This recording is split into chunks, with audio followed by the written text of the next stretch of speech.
یہ حلال بھی واضح ہے اور حرام بھی واضح، لیکن ان کے درمیان میں کچھ شبہ والی چیزیں ہیں، فرمایا تم ان سے بھی بچو۔ سن لیا سوال آپ نے؟ یہ قرآن کی آیت کا مفہوم ہے، جو یہ سوال ہے یہ قرآن کی آیت کا مفہوم ہے۔ فرمایا کہ ہم نے حلال کو بھی واضح کر دیا، حرام کو بھی واضح کر دیا، ان کے بین کچھ شبہ کی چیزیں ہیں، تم ان سے بھی اعتراض کرو۔ جو صاحبان تقوی ہیں وہ ان سے بھی اعتراض کرتے ہیں۔ اس کا مطلب یہ ہے کہ ایک قسم وہ ہے کہ جس کا حرام ہونا واضح ہے، مثلا کتا، سور، اسی طریقے کے دیگر نجس اور پلید جانور، ان کا حرام ہونا ظاہر ہے۔ شراب، اس کا حرام ہونا ظاہر ہے۔ اب اس میں تو کوئی ڈاؤٹ ہے ہی نہیں کہ بھئی یہ حرام ہے، اور ان کو استعمال کرنے کا تو کوئی جواز ہی پیدا نہیں ہوتا۔ بعض چیزیں وہ ہیں جو حلال فرما دی گئیں، یہ پھل ہے، آڑو ہے، آم ہے، کیلا ہے، سیب ہے، اور یہ جو انواع و اقسام کے ہم کھانا کھا رہے ہیں، بکرا ہے، مرغا ہے، یہ ساری کی ساری چیزیں حلال فرما دی گئی، اس میں کوئی شبہ نہیں۔ لہذا اس آیت کا مفہوم ہے کہ تم حلال کھاؤ اور حرام نہ کھاؤ، مگر فرمایا گیا یہ صاحبان تقوی کے لیے کہا گیا کہ کچھ چیزیں ہیں شبہ کی۔ شبہ کی چیزیں آپ اگر دھیان رکھیں میری باتوں کی طرف تو آپ کے پلے کچھ پڑ سکتا ہے۔ کچھ چیزیں حلال اور کچھ چیزیں حرام، حلال بھی واضح اور حرام بھی واضح۔ حلال بھی بتا دی گئیں کہ یہ حلال ہے، اور حرام بھی بتا دی گئیں، یہ دونوں چیزیں بالکل واضح ہو گئیں۔ اب شبہ کی چیزوں سے کیا مراد ہے، یہی ان کا سوال ہے کہ شبہ کی چیزیں کن کو کہا جاتا ہے۔ اب ایسی چیزیں جن پہ علماء کا اختلاف آتا ہے۔ اختلاف کیوں آتا ہے کہ قرآن میں یا رسول اللہ کے فرمان میں ان کی حلت یا حرمت کے حوالے سے واضح حکم موجود نہیں۔ بات کی سمجھ آ رہی ہے؟ ان کی حلت یا حرمت کے بارے سے واضح حکم موجود نہیں ہے۔ قرآن میں وہ علم تو ہے مگر ہم اس کو ڈھونڈ نہ سکے، حدیث میں بھی وہ علم تو ہے مگر ہم اس کو ڈھونڈ نہ سکے، ہم اس سے اچھا استنباط نہ کر سکے۔ اب علماء کرام ایسی چیزیں جو شبہ کی ہیں، بعض کہتے ہیں حلال ہیں، بعض کہتے ہیں حرام ہے۔ میں مثال ایک عرض کرتا ہوں کہ انجیکشن کے حوالے سے قرآن خاموش ہے، مگر ایک اصول بتایا گیا کہ اگر کسی جوف کے ذریعے، کسی نال کے ذریعے آپ کے معدے میں کوئی چیز اترتی ہے تو اس سے روزہ ٹوٹ جاتا ہے، یہ ایک اصول دیا گیا۔ حدیث میں بھی یہی اصول بیان کیا گیا۔ اب انجیکشن ایجاد ہوا 1400 سال 1300 سال کے بعد، اب نہ قرآن میں لفظ انجیکشن موجود ہے نہ حدیث میں لفظ انجیکشن موجود ہے۔ اس پہ علماء نے جب کلام کیا تو اختلاف پیدا ہوا۔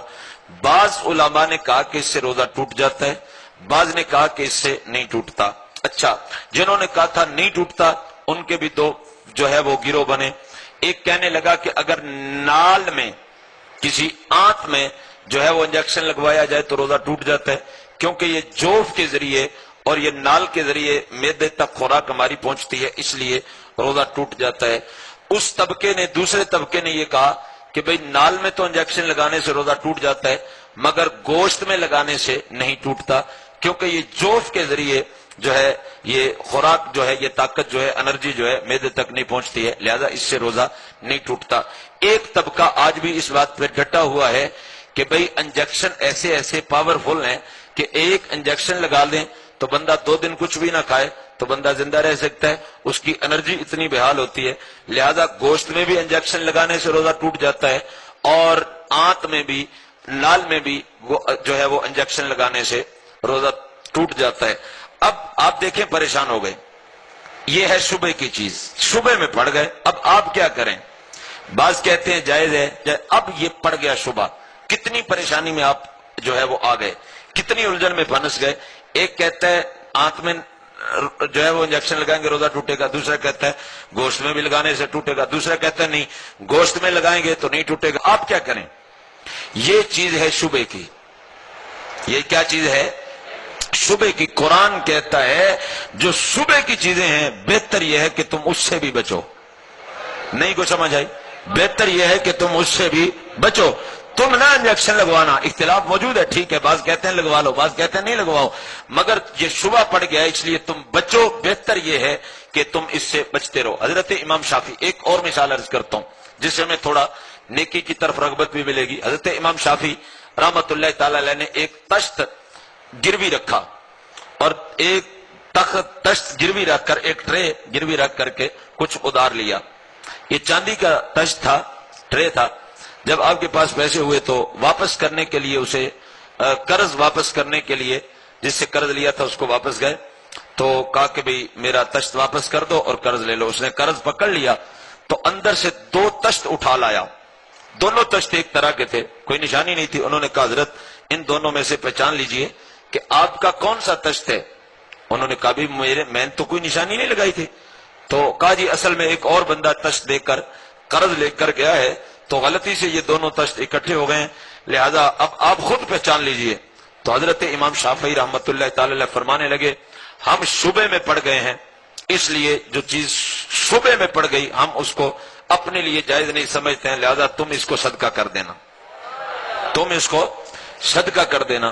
تو اس بندے نے فوراً پینترا بدلا. اس نے کہا حضرت یہ تشت آپ کا ہے. کہا تجھے کیسے پتا؟ کہا حضور جس دن آپ آئے تھے اسی دن میں نے اس کو نشانی لگائی تھی کہ یہ تشت آپ کا ہے. اصل میں مجھے کوئی اور نہیں تشت دے کے گیا, میں نے بھئی نہیں آپ کی طرح کا ایک تشت رکھا اور اکٹھا کر دیا, اور میں آپ کو آزمانا چاہا کہ لوگوں کو تو بڑے مسئلے بتاتے ہیں, خود ان کا عمل کیا ہے, خود ان کی حالت کیا ہے. میں نے آپ کو آزمانے کے لیے آپ کو شبے میں ڈالے. حقیقت یہ ہے کہ مجھے پتا ہے کہ یہ تشت آپ کا ہے اور یہ تشت کسی اور کا ہے, لہذا آپ یہ تشت لے لیجئے. میں نے آپ کا جو قرض آپ سے لینا تھا وہ میں واپس لے چکا. تو حضرت امام شافعی رحمۃ اللہ تعالی علیہ نے فرمایا میں نہیں لوں گا. اس نے کہا حضور اب تو شبہ ہی کوئی نہیں رہا. فرمایا تجھے تو کوئی شبہ نہیں رہا, میں تو اب بھی شبے میں پڑا ہوا ہوں, مجھے اب بھی شبہ ہے, میں اس تشت کو نہیں لوں گا. تو آپ نے تشت کو وصول کرنے سے انکار کر دیا. شبے کی چیزوں سے بھی بچ جائیں, اس سے یہ مراد ہے. حلال لو حرام. اعلی حضرت امام اہل سنت آپ کی عظمتوں پہ قربان جاؤں, حد کر دی آپ نے اس بات کو سمجھاتے ہوئے. علی رضا صاحب آپ اگر سمجھیں تو آپ کو بڑا لطف آئے گا. اعلی حضرت فاضل بریلوی کے پاس ایک بندہ آیا, کسی اختلافی مسئلے میں کہنے لگا حضور میں یہ کام کر لوں. فرمایا کہ یہ کام جائز نہیں ہے. کہا حضور اختلاف تو ہے نا, تو اختلاف کا فائدہ اٹھایا جا سکتا ہے کہ علماء میں اختلاف ہے, لہذا جس بات میں اختلاف آ جائے اس کا استعمال کرنا جائز ہے اور اس کو کام کرنا جائز ہے. تو اعلی حضرت امام اہل سنت فرمانے لگے ایک بات بتاؤ. کہا حضور حکم ہو. فرمایا آپ کے سامنے مٹھائی ہو اور 100 بندہ آپ کے سامنے کھڑا ہو, 99 یہ کہیں کہ یہ مٹھائی جو ہے بالکل صاف ہے, اس میں کچھ نہیں ملا ہوا, اور ایک بندہ کہے کہ اس میں زہر ملا ہوا ہے, ایک کہے زہر ہے اور 99 کہیں زہر نہیں ہے. تو فرمایا بتاؤ تم مٹھائی کھا لو گے؟ کہنے لگا وہ تو نہیں کھاؤں گا. تو فرمایا پھر اختلاف کا یہی ماجرا ہے. جب مٹھائی میں زہر ملنے کا ایک بندے نے کہا, 99 نے کہا کہ زہر نہیں ہے, ایک نے کہا زہر ہے, تمہیں جان کی اتنی پرواہ ہے کہ ایک بندے کو ترجیح دیتے ہوئے شبے کی جگہ سے بچ رہے ہو. ایمان کی بھی فکر کرو, اگر 99 بندے جائز کہہ رہے ہیں ایک ناجائز کہہ رہا ہے, تقوی یہ ہے کہ ایک ایمان کر اس شبے والی چیز کو چھوڑ دیا جائے. تو فرمایا کہ جو شبے کی چیزیں ہیں ان سے بھی بچو. اللہ تعالی ہمیں شبے کی چیزوں سے بھی بچنے کی توفیق عطا فرمائے.